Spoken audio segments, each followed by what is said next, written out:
One moment life feels calm, and the next everything spirals out of control. Your phone won't stop vibrating, someone yells at you in the street, work demands more than you can give, and suddenly you feel like you're losing control. Anxiety creeps in, fear, anger. It's like your own mind is turning against you. Tell me, how many times have you felt like it's not the world crushing you, but the way you're reacting to it? The Stoics knew this well. They used to say that people are not disturbed by things, but by the opinions they have about those things. And that's the key. It's not what happens, it's how your mind interprets it that steals your peace. Picture your mind as a wild horse. If you don't learn how to guide it, it will drag you straight into the abyss. But if you grab the reins with strength, that same horse can take you farther than you ever imagined. Today I want to show you how the great sages of history cultivated unshakable calm in the middle of the storm. Because in the end, there are only two paths: learn to master your mind, or let your mind master you. If you find value in our content, subscribe now and train your mind with us every day to become stronger. And if you want to go even further, become an exclusive member and get special access to our closest community. And before we go on, I want you to do something right here and now. Write in the comments, "Stoic at heart." That will be your first step, a public declaration that your mind no longer rules over you. Now you're the one holding the reins. Let's begin. 1. Calm is your secret weapon. Picture a fire in the middle of the city. Smoke spreads fast, sirens wail like desperate echoes, and people run in all directions, crashing into one another. It's a scene of total chaos. Some scream, others shove, many act like their most primitive instincts have taken over. Panic spreads like the fire itself. And yet, in the middle of the confusion, someone appears who doesn't run, doesn't push, doesn't scream. They walk with steady steps, breathe deeply, keep their eyes focused on what needs to be done. This person isn't blind to the danger, but they've made a decision not to give their calm away to the storm. And strangely, their presence begins to bring order to the chaos. Others see them and are drawn into their stillness. Real life works the same way. The world has sold us the idea that the one who makes the most noise, who hits first, who reacts faster and louder, is the one with the power or the truth. But what happens when we realize that true strength doesn't come from reacting impulsively, but from the calm that knows how to wait for the right moment? Seneca once wrote, "Man's greatest power is to master himself." And that's the root of it all. Calm isn't passivity or lack of character. On the contrary, it's mental discipline, inner control. It means you choose what to do and what not to do, instead of letting your emotions decide for you. Think of a surgeon in the middle of a complicated operation. The monitor is beeping urgently. An assistant starts to panic. The tension in the room is at its peak. Who's truly leading in that moment? Not the one who shouts, not the one who shows more nerves. It's the one who stays calm. Their voice is low and clear, their hands steady, doing what needs to be done. That calm saves lives. Now take that into your everyday life. Maybe you're not facing an operating room, but you're constantly thrown into situations that test you. A boss pressuring you with impossible deadlines, your partner arriving full of stress and looking to argue, a driver cutting you off dangerously. In those moments, calm is your best weapon, because staying calm doesn't mean ignoring what's happening. It means refusing to hand your peace over to the chaos.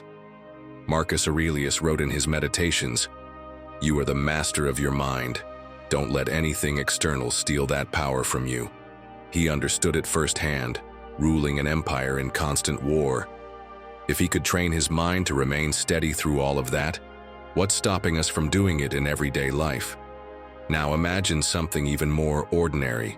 You're negotiating a small raise. Your boss starts raising their voice, getting defensive. The usual reaction would be to raise your voice too, turn it into a power struggle. But this is where your training kicks in. You breathe, listen without interrupting, and respond with calm. You don't back down. You don't act submissive, but you don't lose control either. That calm not only gives you clarity to argue better, It gives you authority. You sound like someone who knows exactly what they want. Calm is trained like a muscle. Every time you resist the urge to react immediately, you strengthen that control. Every time you choose to breathe before responding, you teach your mind who's in charge. Serenity, even if it seems like something abstract, is built through clear and repeated actions. My friend, in the most intense conversations, sometimes a brief silence says more than a long sentence. If someone tries to provoke you and you don't fall into the trap of reacting, but instead look at them calmly, you completely disarm them. They were expecting an explosion and instead find your stillness. That throws them off and at the same time earns their respect. The same goes for your voice. You don't need to raise it to be heard. In fact, the one who yells often loses authority because shouting is born from insecurity. On the other hand, someone who speaks slowly and firmly captures everyone's attention. Calm has its own volume, and it's far more powerful than you think. Epictetus summed it up clearly. No man is free unless he is master of himself. That inner mastery shows in your gaze, in your posture, in how you respond. Calm isn't a luxury for those meditating in silence far from the world. It's a tool to survive traffic, meetings, and family arguments. And I want you to remember one powerful idea. That person walking calmly through a fire, just like the warrior who moves steadily through a battlefield, isn't weak. They're the strongest of all, because while everyone else is wasting their energy on useless impulses, they're saving theirs for the right moment. Calm, my friend, is a strategy, a sign of power, and when you make it your ally, you already have the upper hand in any situation.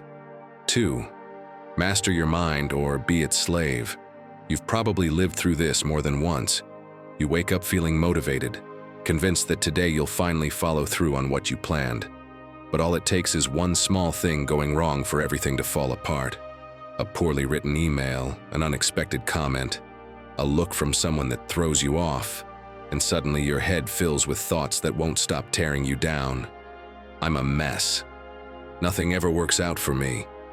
I'm just not cut out for this.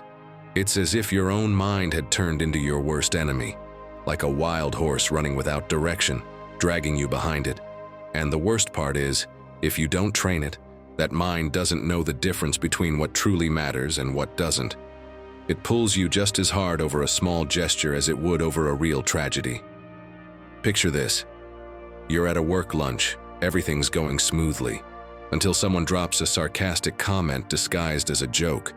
You feel it hit you right in the pride. You sense the blood rushing to your face, your heart beating faster, and your head starts firing off aggressive comebacks in seconds. Your mind is pushing you to strike back, but here's the real question. Is it actually necessary? Or is it just your ego demanding revenge? The Stoics had already figured it out. Epictetus said it clearly. Men are disturbed not by things, but by the view they take of them. The problem isn't what someone said, it's what you decide it means to you.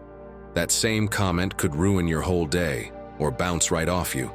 It all depends on the meaning you choose to give it. Imagine someone says to you in front of others, "You could have done better." Your mind could instantly turn that phrase into a lethal judgment. I'm useless, everyone's noticed. And then you start going over every mistake from the past few months, beating yourself up relentlessly. But you could also choose to see it differently, as a neutral observation, maybe even a piece of advice to help you grow. The sentence is the same, but the reaction completely changes your inner world. Science backs up what the Stoics already intuited. The primitive brain, governed by the amygdala, reacts in milliseconds to anything that seems like a threat. The problem is that part of your brain doesn't know the difference between a lion stalking you in the wild and a careless comment at the office. To your mind, both feel like an attack. And that's the challenge, to train it not to turn every little bump into a full-blown fire. How do you do it? It's not about repeating pretty phrases or pretending you don't feel what you feel. It's about learning to create a space between what happens and how you react. One powerful tool is inner silence. Before you open your mouth, breathe. Let a few seconds pass. That brief space is enough for your reason to take over instead of your emotions. Another way is to change the story. If someone disrespects you, your mind might scream, "You have to respond." You can't let that slide, but you can choose a different narrative. I'm not giving my peace away over something so small. It's not about being naive. It's about saving your energy for the battles that are actually worth fighting. There's a Stoic exercise that helps a lot. Watching yourself from the outside like a spectator in a movie. Picture the scene. You're sitting there, someone throws out a ridiculous comment, and the camera zooms in on your face. Ask yourself, how would the wisest character in history act? Would he get worked up over something so trivial? Or would he respond calmly, showing he's far above that game? And think about this. If you don't master your mind, someone else will. It could be your boss, your partner, a stranger in traffic, or even a random comment on social media. And the worst part? That someone doesn't even have to try. Just press the right button and you explode. But when you train your mind, the opposite happens. You realize that no one has as much power over you as you do. That calm isn't passivity. It's the highest form of freedom. It's the proof that you're no longer a slave to your impulses. Seneca made it clear, the brave man is free. And the kind of bravery he's talking about isn't about shouting louder. It's about mastering what's going on inside you. That freedom is what lets you choose whether to give your energy to what's happening outside, or to keep it for what truly matters. So, my friend, the next time you feel like your mind is dragging you like a wild horse, remember that the reins are in your hands. Breathe, observe, change the story. You're not a slave to your thoughts, you're their master. And the moment you act from that truth, you'll realize that nothing external can shake you, unless you let it. 3. Your body is the key to calming the storm. You're on the subway, rush hour has turned the train car into a can of sardines. Someone pushes you without apologizing. The air is heavy. Your phone keeps buzzing in your pocket with notifications you can't stop thinking about. And each station seems to take an eternity to arrive. You feel the stress rising like an inner fire. Your heart pounds, your jaw tightens, your shoulders turn to stone. There's no real danger, but your body acts like you're in the middle of a battlefield. That's the big illusion. Sometimes the mind speeds up and drags the body with it.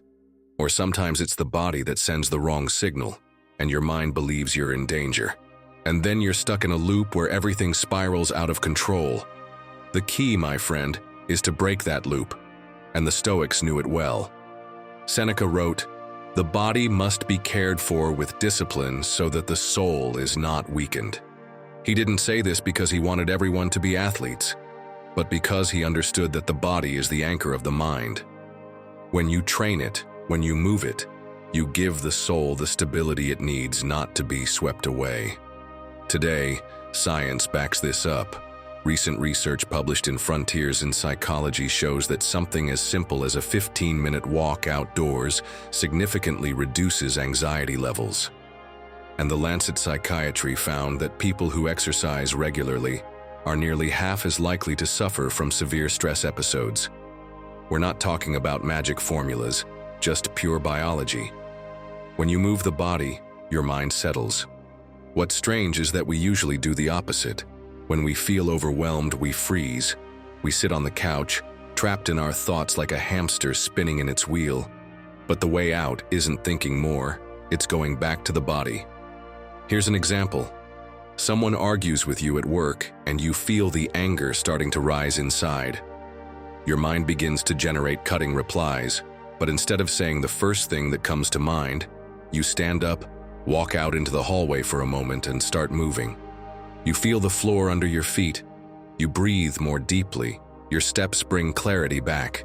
When you return, the emotion has softened, and you can respond with calm. Or imagine you're late for an important meeting and stuck in traffic. You're trapped in your car, horns blaring, impatience building. You can't go out for a run, but you can move. Release the tension in your shoulders, gently roll your neck, open and close your hands like you're letting the anxiety flow out of you. It may seem small, but your body gets the message that you're in control, and your mind follows. Another powerful tool is mindful movement. You don't need a gym or elaborate routines. Sometimes it's enough to stand up from your chair and stretch like a kid just waking up. Have you ever noticed babies? Before they cry or ask for anything, they stretch, move their arms and legs, shake off the tension. The body knows how to release what it doesn't need. We're the ones who've forgotten. In Eastern traditions, people practice shaking out the arms, legs, neck, like you're actually taking off a coat made of concrete. And even if it feels silly at first, when you're done, there's this instant sense of relief, like you've rebooted your nervous system. Marcus Aurelius, in his Reflections, wrote, "What is in harmony with you is in harmony with the universe, and that balance often begins in the body. When you care for it, when you move it, when you don't ignore it, your mind feels supported. It's like reminding yourself, you're not alone in this. You have a body that can help you return to the present. Don't wait until you're on the edge to use it. Make movement a daily ritual. It could be walking without headphones, feeling the breeze on your face, or doing a short stretch routine at the end of the day. These simple actions train you to stay calm when the storm hits. Because the mind, when it's trapped, is like a sky full of dark clouds. The body in motion is the wind that begins to clear them. Not all at once, but little by little it opens pockets of light. So next time you feel like everything's too much, don't freeze. Move. Take a walk, shake out the tension, stretch like you're waking from a long sleep. Don't underestimate it. That simple act could be the difference between staying stuck in the storm or finding the calm you so deeply need. 4. Choosing calm is your greatest victory. Have you ever caught yourself sabotaging your own peace?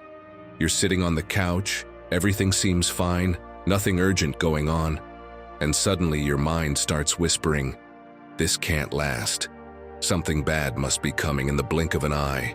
That serenity you felt turns into unease, as if calm were suspicious, as if your brain needed to invent a reason to get nervous.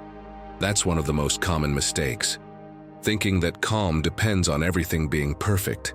If traffic flows, if your partner is in a good mood, if no one at work is pressuring you, then sure, you breathe easy. But the moment something goes wrong, the peace vanishes. What if I told you it doesn't work like that? What if calm isn't a prize the world gives you, but a choice you can make, even in the worst of situations? Epictetus put it bluntly, "No one who can anger you is your master." And that's the lesson. Every time you let someone push your buttons, you're handing over control of your mind. Calm isn't weakness, it's an act of inner sovereignty. Modern psychology calls it emotional regulation, but the Stoics were already practicing it long before.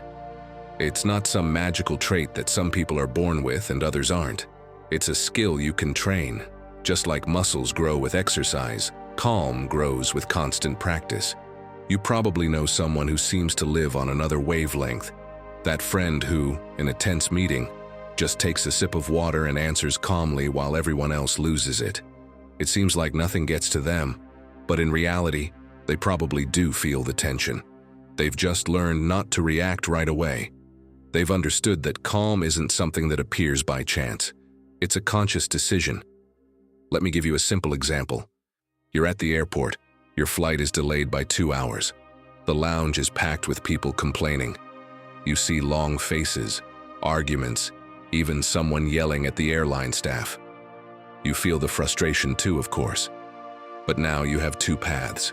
Join the chorus of complaints or use the time to read, listen to music, or simply observe. The delay is the same, but your experience changes completely depending on the choice you make. Another example. You're in a heated argument with your partner, and just when things are tense, someone says something hurtful. The automatic impulse would be to snap back, to fire off a comeback. But if you choose to stay silent for a few seconds, breathe, and then speak calmly, the tone of the entire conversation shifts. That brief silence is more powerful than any word spoken in the heat of the moment. The Stoics practiced something close to what we might now call an emotional plan. They anticipated difficulties and mentally prepared themselves not to lose their calm when those moments arrived. You can do the same. You can decide ahead of time. If someone provokes me, my response will be to breathe and reply with calm. That doesn't erase the problem, but it gives you a solid ground to stand on when conflict shows up. You can also create your own personal calm refuge. It doesn't need to be a temple with candles and total silence. It can be something as simple as a corner in your house with a book that soothes you, a song that brings back a good memory, or a short walk outdoors to clear your mind. That refuge isn't out of reach. It's already there, waiting for you to use it when the world gets too loud. There's a phrase that can help you a lot. Do I want to be part of the problem or part of the solution? When you repeat it in the middle of chaos, the answer becomes obvious. And if you choose to be part of the solution, it almost always means choosing to stay calm. Because calm isn't just a personal benefit, it spreads to those around you. Seneca, who lived surrounded by intrigue, exile, and threats of death, proved this through his own life. He knew that losing his calm didn't solve anything. It only added more drama to the inevitable. He understood that serenity was his true power, a power no one could take from him. My friend, your mind will try to convince you that reacting is inevitable, that exploding is normal, that worrying is just what people do. But in the end, it's always your choice. Calm isn't a gift from fate. It's an act of will. And the more you choose it, the easier it becomes to return to it. So next time the world tries to pull you off center, remember, you always have the option to stay calm. And every time you take that path, you're not just freeing yourself from the stress of the moment, you're becoming the master of yourself. And that, my friend, is the greatest victory you can achieve. And now I want you to declare it with confidence. Write in the comments, "My calm is my choice," because every time you write it, you strengthen that decision inside you. And that simple act will be your reminder that serenity is always in your hands. 5. Breathe with intention and your mind will follow. You do it thousands of times a day without even thinking. Inhale, exhale. It seems like the most automatic thing in the world. But here's the secret. The way you breathe can determine whether your mind goes into panic or stays calm.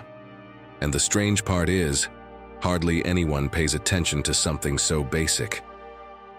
Look at what happens when you're nervous.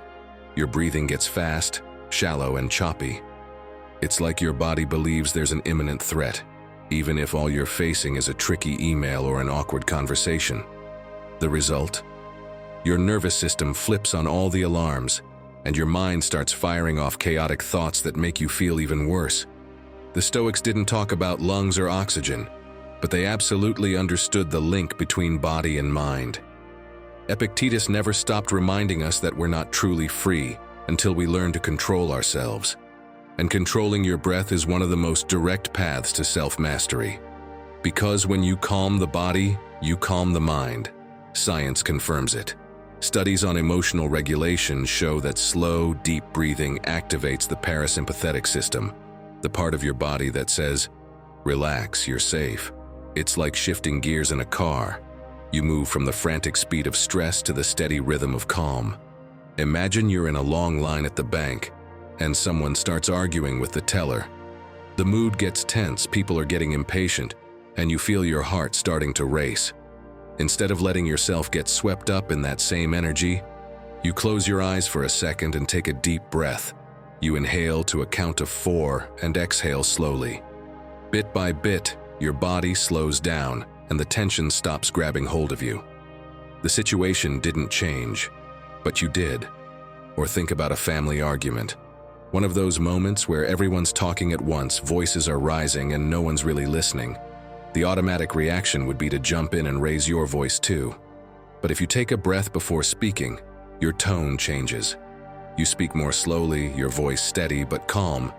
And surprisingly, others around you begin to lower their tone too. Your breathing becomes an anchor, not just for your own mind, but for theirs. You don't need to overcomplicate it. There are simple techniques you can use anywhere. One well-known method is box breathing. Inhale for 4 seconds, hold for 4, exhale for 4, and hold again for 4. This steady rhythm gives your body stability and your mind clarity. It's like drawing an invisible square inside yourself, with each side being a breath that brings you back to the present. Another effective method is the sigh breath. You inhale deeply, as if you're filling your lungs to the very top, then exhale with a long, audible sigh.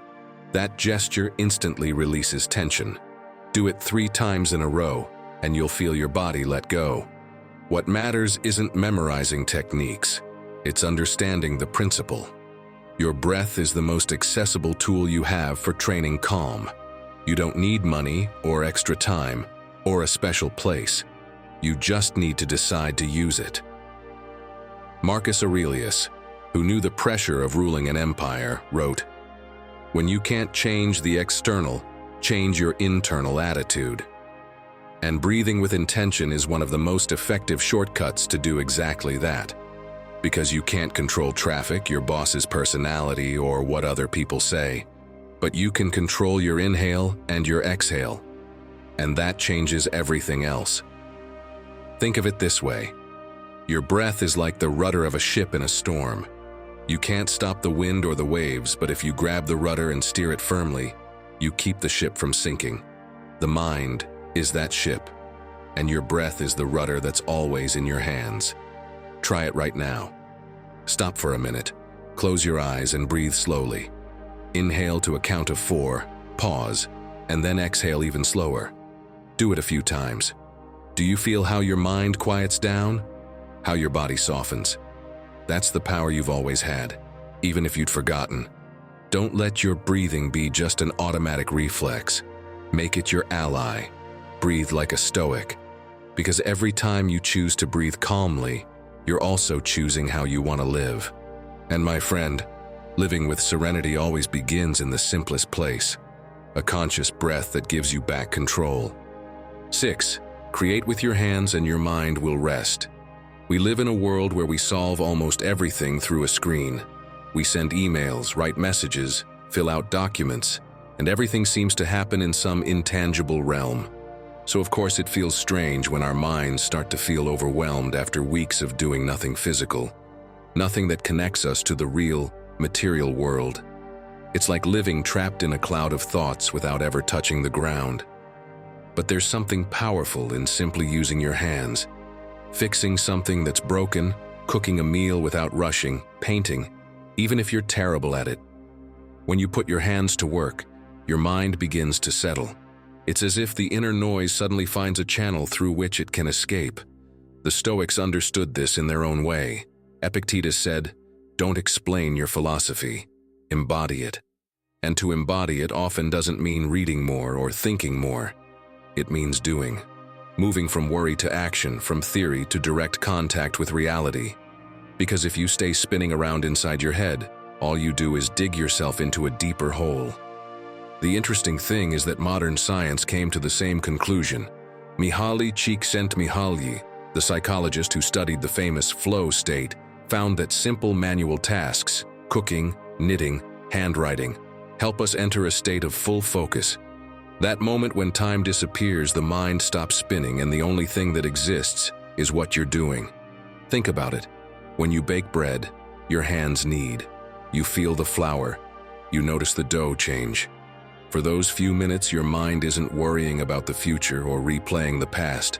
It's right here, in the present. And that, my friend, is a balm for anxiety. Let me share my story. Years ago, I worked surrounded by numbers, reports, and screens. I'd come home with my head about to explode. Until one day I started spending 20 minutes caring for my plants, repotting, watering, wiping the leaves. Nothing complicated, but those minutes became my refuge. I felt that when I touched the soil, my mind slowed down, disconnected from the noise. And the best part was, when I finished, not only were the plants more alive, I felt more alive too, more connected to myself. During World War II, many soldiers used their free time for manual tasks, carving wood, fixing tools, even embroidering. In the midst of constant fear, those activities became a lifeline for their mental health. It wasn't just a way to pass time. It was how they regained a sense of control in an environment where everything felt unstable. Later studies confirmed that those who did those tasks showed fewer symptoms of anxiety. The same applies to us.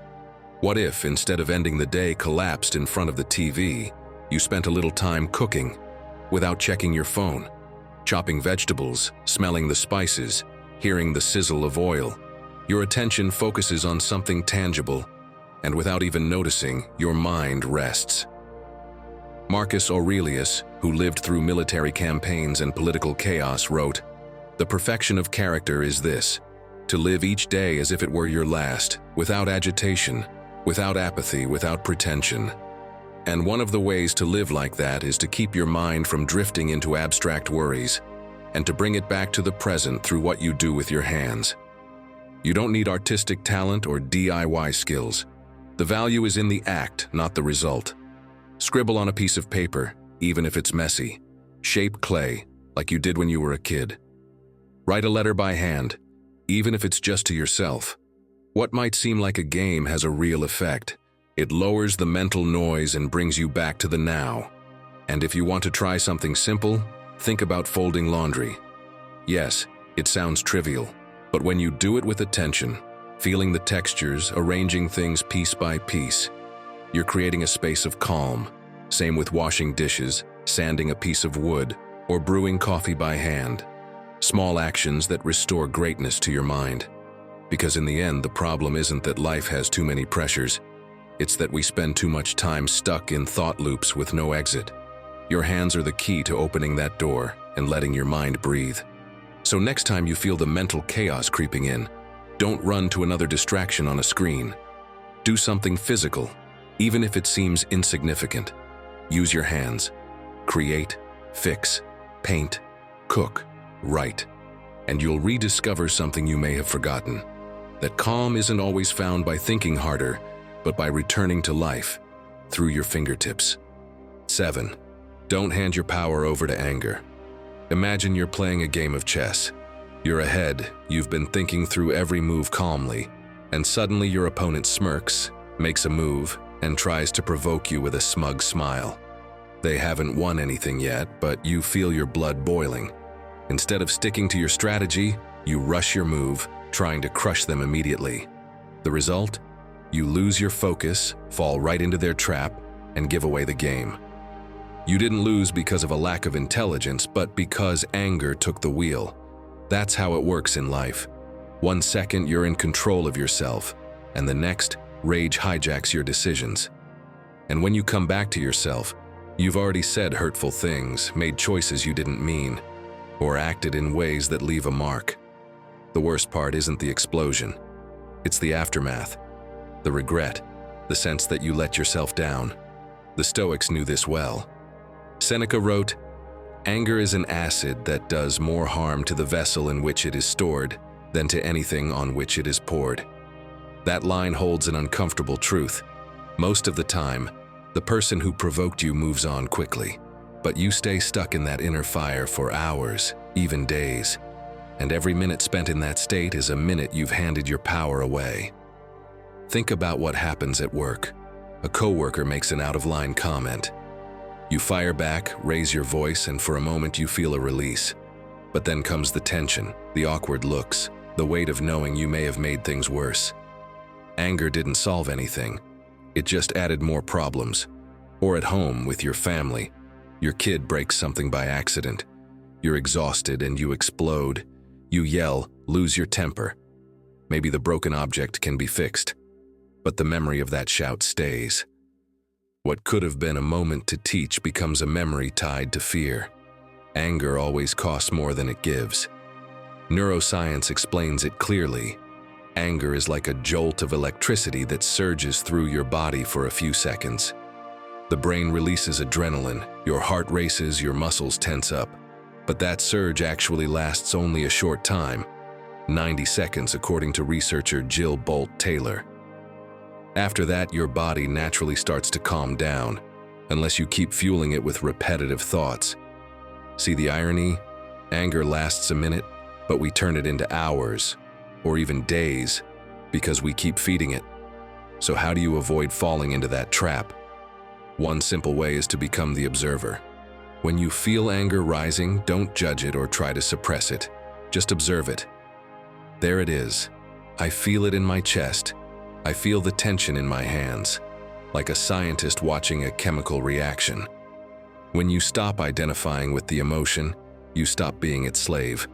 Another tool is using the body to release it. You don't need elaborate rituals. Just clench your fists and then slowly let go. Walk for a few minutes, or drink a glass of water slowly. Anger isn't just mental, it's physical. If you give it a physical outlet, the emotion loses strength. Perspective helps too. Ask yourself, will this matter in a week? In a year? Most of the time, the answer is no. What feels unbearable today will barely register tomorrow. And if it won't matter then, why sacrifice your calm for it now? The Stoics had a useful habit. They would imagine the challenges they might face ahead of time. They called it premeditatio malorum, not to obsess over problems, but to train their response. If you mentally prepare for provocations in advance, they won't catch you off guard. You're ready to respond with calm instead of rage. Marcus Aurelius, facing rebel generals and political betrayals, wrote, "The best revenge is not to be like your enemy." A reminder that reacting with anger is stooping to the same level as the person who provokes you. Real strength lies in staying calm, because that shows that no one has power over you. And here's the bottom line. Anger isn't strength, it's weakness in disguise. The one who yells may look powerful, but in truth they've lost control. The one who stays calm isn't indifferent, they're in command of themselves. So the next time you feel anger trying to yank the wheel out of your hands, remember, you can let it drive and crash, or you can grip it tightly and stay on course. It's not about denying what you feel, it's about deciding what you do with it. And choosing calm, my friend, isn't passive. It's how you protect the most valuable thing you have, your power over yourself. If you're ready to master anger with Stoicism, write in the comments right now. Anger can't touch me. I am Stoic because when you declare it, you don't just share it with the community. You imprint it into your mind and turn it into action. Let's keep going. 8. Calm is always in your hands. Today we know that Epictetus was once a slave. His master, known for his violent temper, often tested him with physical punishment. On one occasion, while twisting Epictetus's leg, he calmly said, "If you keep doing that, you'll break it." And that's exactly what happened. The leg broke and Epictetus was left crippled for life. Can you imagine the pain? Unbearable. But do you know what he did? He didn't scream, didn't beg, didn't return violence with violence. He simply said, "See, I warned you." That calm in a moment when anyone else would have lost control is what made him the master of himself. That lesson is just as relevant now as it was back then. Losing your calm isn't inevitable. It's your choice. Many people believe that reacting with anger is automatic, that they just couldn't help it. But the Stoics taught us that there's always a space between what happens and what you choose to do about it. If you train that space, you become the owner of yourself. If you don't, your mind pulls you like a current that drags everything in its path. Modern neuroscience explains this in an interesting way. When something upsets you, your primitive brain reacts in milliseconds, preparing your body to fight or flee. That's why your pulse quickens, your breath shortens, and your muscles tense up. But that reaction only lasts a moment. The rest depends on you. If you keep feeding the emotion with repetitive thoughts, it stays with you far longer than necessary. I've seen it in something as simple as a neighborhood meeting. One person raises their voice about the building's cleanliness, someone else fires back even louder, and within minutes, the room turns into a verbal battleground. And yet, there's always someone who stays calm, listens without reacting, and then speaks with clarity. Guess who ends up having the most influence in the conversation? Exactly, the one who kept their cool. The trick is to give yourself a moment before reacting, literally. When you feel anger trying to take over, picture an internal switch. You flip it, and for a few seconds everything goes quiet. In that pause, you ask yourself, Is it really worth spending my energy on this? Do I want this person to decide how I feel? And most of the time, the answer will be no. That's the freedom the Stoics defended. No one can force you to lose your calm unless you allow it. What others say or do has no real power until you hand them the keys. And the more you train this mindset, the easier it becomes to hold on to it, even in tough situations. Think of a volcano. When it loses control, it destroys everything in its path, even the land it's meant to protect. But calm acts like a dam. It contains the lava, prevents disaster. It doesn't mean you feel nothing, it means you choose where to direct that energy. And here's something else. Calm is contagious. In an argument, if you raise your voice, the other person will too. But if you stay grounded, you naturally lower the temperature of the whole exchange. You become the reference point. Not because you're cold, but because you've shown that your mood isn't up for sale. So, my friend, the next time someone tries to throw you off center, remember, it's not the situation that decides. You decide. And in that moment, there are two paths: react and lose control, or stay calm and prove that you're still at the wheel. That choice might seem small, but in reality, it's what defines your freedom. 9. You are not what happens to you. You are what you do. In the lives of the Stoics, we find powerful examples of this truth. Musonius Rufus, Epictetus' teacher, was exiled multiple times because of his teachings. For most people, exile meant defeat, losing your home, your students, the life you'd built. But he didn't see it that way. He used his exile to keep teaching whoever wanted to listen, even in the most difficult conditions. He didn't choose to be exiled, but he did choose what to do with that exile. And that choice turned him into a guiding light we still remember today. That's the key, my friend. They can take almost everything from you, but no one can take away how you choose to respond. Because let me be blunt, you can be betrayed, fired, lied to, even humiliated. And yes, all of that hurts. But what will truly shape your life isn't the blow itself. It's what you do next. Let me tell you another story that's deeply inspiring. The story of Nik Vujicic, a man born without arms or legs. From an early age, people told him his life would be limited, but he chose a different path. He decided not to define himself by what he lacked, but by what he could offer. Today, he travels the world giving motivational talks, has written books translated into dozens of languages, and built a family. He didn't choose his body, but he did choose his attitude, and that choice changed his destiny. The Stoics understood this clearly. For them, suffering didn't come from the event, but from the interpretation of it. Seneca said it like this: "Difficulties strengthen the mind, just as labor does the body."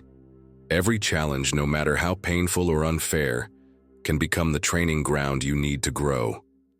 Look at your own life. Maybe someone you loved let you down. Maybe you lost a job you poured years of effort into. Maybe you went through a failure that still weighs on you. It's natural to feel the pain, but that's not the end of the story. Because what defines you isn't the fall, it's how you choose to get back up. Picture this. You trusted a business partner with a project and they betrayed you, ran off with the money and left you in debt. You've got two options. 1. Stay stuck in anger, repeating how unfair it was, telling the story to anyone who will listen. 2. Acknowledge the hit, learn the lesson, and use it to start again with more wisdom. One path will bury you, the other will transform you. And to make that shift, you need to train your mind. Because without discipline, pain becomes an excuse. But with discipline, pain becomes fuel. A practical way to begin: write. Yes, really. Grab a pen and paper when something hurts and list 3 actions you could take. They don't have to be big. Make a call, ask for advice, rethink your goals. The point is, that small step pulls you out of victim mode and puts you back into motion. Another powerful tool is to stop labeling what happens to you as good or bad in the moment. Life is full of unexpected turns. What seems like a disaster today might be the very thing that pushes you towards something greater tomorrow. A friend's betrayal might open space for more genuine people in your life. Losing a job might become the opportunity to do what you really love. Think about it. If we were defined only by what happens to us, we'd all just be the sum of our misfortunes. And where would hope go then? The truth is, we are defined by how we respond after the hit. That's what separates those who sink from those who reinvent themselves. You are not the betrayal you suffered. You are not the loss you went through. You are not the mistake you made. You are what you choose to do with it. You are the action you take after the storm. And here lies the greatest Stoic teaching. Freedom begins in the mind. When you choose your response, you take your power back. That's the difference between living as a slave to your circumstances or as the owner of your fate. So, my friend, ask yourself now, what story will you write with what you have today? Because every day you choose action over complaint, you're building a new chapter. And every time you choose calm over rage, you're strengthening the roots of your character. In the end, you are not what happens to you. You are what you do with what happens to you. And when you train your mind to remember that, you'll realize that nothing, absolutely nothing, has the power to define you without your permission. 10. When life plays dirty, play better. Life isn't fair. And I don't say that as a pessimistic phrase, but as a simple fact. You can give your best and still watch someone less prepared get the credit. You can work for years with integrity and still be pushed aside by politics or favoritism. You can expect life to reward your effort and discover the reward goes to someone else. If your peace depends on the idea that the world will be fair, you're setting yourself up for frustration. But if you train your mind to stay steady even when everything feels unfair, that's when you truly start to win. The Stoics knew injustice all too well. They didn't speak from theory, they spoke from experience. Seneca, for example, was exiled to Corsica for a supposed affair he likely never committed. Overnight, he went from being an advisor at court to living in isolation, far from Rome, his work, and his family. Imagine the pain of that shift. The public shame, the distance from loved ones, the emptiness of being cast out by a political decision. And yet, what did Seneca do during that exile? He wrote letters to comfort his mother. He didn't talk about his own suffering. He focused on how she should stay strong. He reminded her that what happens to us isn't in our control, but how we face it is. That even in the worst injustice, there is still a space of inner freedom that no one can take from you. That's the greatness of Stoicism. Seneca had every right to be bitter, to hate those who condemned him, to fight his fate. But he chose the opposite, to turn his pain into teaching. He understood that life could take away Rome, honors, the presence of his family, but it couldn't take away how he chose to respond. That lesson is still essential for us today. Because what do we usually do when we feel mistreated? Most often we complain. We replay what happened over and over. We compare ourselves to those who came out on top. We get lost in anger, but none of that changes anything. The only thing it changes is that we lose our peace. Picture someone who loses a promotion to favoritism. If they keep repeating in their head, "It's not fair, it's not fair," every day at the office becomes a nightmare. But if they accept what happened and use that energy to grow, look for new opportunities, or even leave and build their own path, they turn injustice into a springboard. Seneca understood this. In his letters, he wrote about how the blows that seem unbearable can become training for the soul. He said that nothing strengthens us more than learning to endure what we cannot change. Even pain can become a teacher. Think about it. If what happens to you defined who you are, then we'd all be doomed by every mistake, every loss, every betrayal. But if what defines you is what you do with what happens to you, then there's always a way forward. Injustice doesn't trap you, it forces you to choose. It's like a game of chess. You don't choose the pieces you're given or the moves your opponent makes, but every move you make afterward does depend on you. Some complain because they started at a disadvantage. Others play the best game they can with what they have. And who ends up advancing? Not the one who complains, but the one who keeps making moves. So here's something you can practice. When you face something unfair, try what I call the active acceptance challenge. It's not about resignation. It's about seeing the situation clearly and asking, what's really under my control? Write it down if you need to. That list, however small, is your zone of power, and that's where your energy belongs.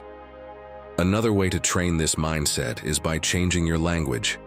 Instead of saying, "This shouldn't be happening to me," ask, "What can I do with this now that it is happening?" It sounds like a small shift, but it's a massive change. It pulls you out of the role of victim and puts you back in the role of author of your life. And remember, injustice doesn't mean doing nothing. Seneca accepted his exile, yes, but he didn't stop writing, teaching, or growing. Don't confuse acceptance with passivity. Acceptance is recognizing what you can't change, so you can take clear, powerful action with what you can. My friend, the world will never stop being unfair. There will always be favoritism, cheats, and chance favoring some over others. But the real question is, what will you do with it? Will you let the unfairness trap you in complaint, or use every blow as training for your character? Because if there's one thing Seneca and the Stoics teach us, it's this. No matter what life takes from you, as long as you have your mind, you have your power. And no one plays cleaner than the one who stays calm when the whole world is playing dirty. So next time life deals you an unfair hand, don't waste time demanding the rules be different. Take the cards you've got, play your best move, and prove that your worth doesn't depend on the fairness of the world, but on the strength of your response. Write in the comments, "Injustice makes me stronger."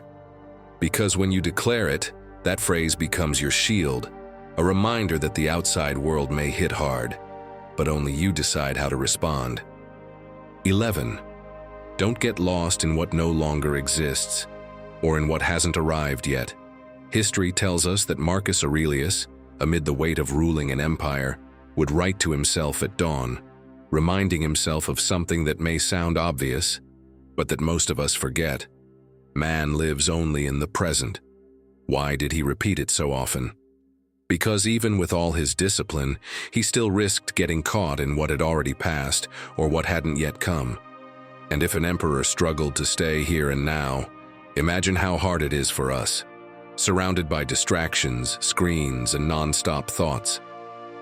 Living in the past or obsessing over the future is like trying to eat air. You try, you open your mouth, but it never fills you. What's gone is no longer here. What's coming doesn't exist yet. All you really have is this moment, one we often waste because our minds are anywhere but here. Think about your day-to-day. You're at the table with your family, but your mind is still going over that awkward conversation you had at work. Or you're walking to an important meeting, and your brain won't stop playing out worst-case scenarios. The result? You don't enjoy what you have, you don't solve what you could, and you carry around anxiety that doesn't even belong to the present moment. Modern psychology says it clearly: rumination, dwelling on the past, and catastrophic thinking, imagining the worst about the future, are two of the biggest causes of anxiety and depression. But the Stoics had already warned us centuries ago. You can't change what's already happened or control what hasn't come. The only thing you can govern is what you do now. Imagine a different scene, a musician in the middle of a concert. He plays the wrong note. He has two choices: get stuck on that mistake and ruin the rest of the performance, or stay focused on the music still ahead. Who will the audience enjoy more? Who will grow from the experience? The one who chose to stay in the present. You and I do the same thing every day. We trip over a mistake and decide whether to stay stuck in it or keep playing our melody. The problem is, we often don't even notice when our mind has drifted. We just feel the anxiety or sadness without knowing where it's coming from. That's why we need concrete reminders. The Stoics used short phrases, maxims they repeated to bring their minds back. You can do something similar. Use an object as an anchor, a bracelet, a coin in your pocket, anything you can touch to remind yourself, "I'm here. This is what matters now." Another useful practice is what I call the minute of truth. Set aside 60 seconds to be fully present with what's right in front of you. No phone, no distractions. Just listen to the sounds, feel your breath, notice the texture of whatever you're touching. It's a quick reset, like wiping fog off a window so you can see clearly again. And when you feel the past or future chasing you, ask yourself just one question. What can I do right now? Not yesterday, not tomorrow, now. If there's something to do, do it. If not, let it go. It may sound simple, but it's radically freeing. The Stoics weren't cold or detached, they were practical. Marcus Aurelius couldn't undo his general's past mistakes, but he could decide what orders to give that day. Seneca couldn't erase his exile, but he could write letters that still guide us today. Epictetus couldn't change the fact that he was a slave, but he could train his mind so he wouldn't be one in spirit. They understood. It's not the storm around you that matters, it's how you choose to sail through it in the present. And look, modern life isn't that different. Maybe we're not ruling empires or facing exile, but we are juggling emails, bills, family tension, and fear of what's coming. The training is the same. Let go of what you can't control and return to the only place where you can take action, the now. My friend, don't let your mind drag you around like a kite lost in memories and predictions. Let go of the rope tied to the past. Stop forecasting every shadow in the future. Stand on the solid ground of the present, because only here can you decide, act, and find calm. And remember this, your life doesn't exist in the "what if I had" or the "what if someday." Your life is here, in every breath, in every action you choose now. And the more you train your mind to stay in this moment, the freer you'll become from the anxiety and sadness that feed on what you can't control. And now, my friend, comes the final point, maybe the most uncomfortable and also the most liberating, because what I'm about to tell you might hurt at first, but if you understand it, it could change the way you face every hardship in life. Stay with me. What comes next is the key to keeping your mind steady, even in the darkest days. 12. Calm is your greatest victory. Let me paint a scene that captures better than anything else what it means to win without needing to overpower. They say that Epictetus, once freed from slavery, taught at a small school. Many of his students respected him deeply, but there was always someone trying to provoke him with mocking questions, hoping to make him lose his patience. One afternoon, a student kept interrupting him, questioning everything in a sarcastic tone. The others waited for the philosopher to snap back, to shut him down harshly. What did Epictetus do? He listened in silence, looked at him calmly, and answered every objection, one by one, without ever raising his voice. When he finished, the student hadn't accomplished his goal. Instead, he looked ridiculous in front of everyone. Epictetus had won, not with shouting, but with calm. That is true power, staying composed when everyone expects you to explode, because anyone can react. But only a few know how to master themselves. And here comes the uncomfortable truth. You can't control everything that happens around you. People will provoke you, disappoint you, test you in unfair ways. But you can control how you respond. And that response is what makes the difference between feeling like a victim or feeling unstoppable. Calm is not passivity. It's not sitting back and doing nothing. It's acting with clarity, with intention, with strategy. It's like the archer who waits for the precise moment to release the arrow. He doesn't give in to impatience because he knows precision matters more than speed. Think about your daily life. You're at work and your boss criticizes you in front of everyone. The natural impulse is to respond with anger or make a rushed excuse. But if you choose to stay calm, to listen, to reply with poise, the perception shifts completely. Instead of seeming weak, you appear in control. The one who yells loses authority. The one who stays calm multiplies it. Or at home, arguing with your partner or your children can quickly turn into a battlefield if you let anger speak for you. But if you decide to hold back, to speak in a calm tone, even when you feel the storm brewing inside, the whole conversation shifts. And not only do you resolve the issue, but you also set an example of emotional strength. The Stoics said it over and over: the real victory is over yourself. Seneca once said, "No one is more miserable than the one who never faced adversity, because he never had the chance to prove himself." And in every one of those challenges, calm is your best tool. Modern psychology confirms it. Leadership studies show that the most influential people aren't those who speak the loudest, but those who radiate calm under pressure. Because that calm builds trust. In moments of crisis, everyone looks to the one who keeps a cool head. But how do you train that calm? Wanting it isn't enough. You have to practice it every day in the little things. When you're stuck in traffic, instead of losing it, breathe and remember, your anger won't make the cars disappear. When a plan gets delayed, don't spiral. Use the time to reflect, observe, or simply rest. Every moment is practice, one more repetition that strengthens the muscle of serenity. Calm is like a lighthouse in the middle of a storm. The lighthouse doesn't stop the waves, doesn't control the wind, but it stands firm, lighting the way for those who need it. You can be that lighthouse, first for yourself, and then for those around you.